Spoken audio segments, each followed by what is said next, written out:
Sobrang nauusto ngayon sa mga content ang haircut consultation. Ano nga ba ang benepisyo nito para sa ating mga barbero o sa ating mga client? Dagdag oras lang ba ito? Dahil imbis na gugupitan mo na, itatanong-tanungin mo pa?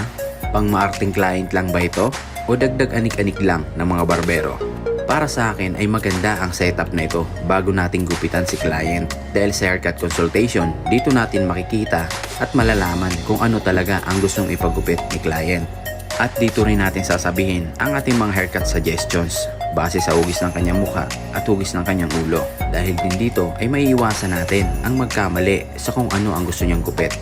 Hindi yung paggupo ay rat-rat na kaagad. At bukod pa nga doon ay magkakaroon tayo ng bonding sa kanila. And soon ay magiging regular client na natin at magiging kaibigan pa natin. Pero alam nyo ba na ang haircut consultation ay matagal na talagang ginagawa yan ng mga dati ba nating barbero? Ang kaibahan nga lang ay mas mabusisi talaga ang mga gupit ngayon kaysa noon. Noon kasi pag upo, anong gupit mo? Barbers, banat na kaagad.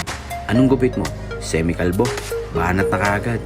Samantala ngayon, yung simpleng barbers ay pwede na nating i-customize.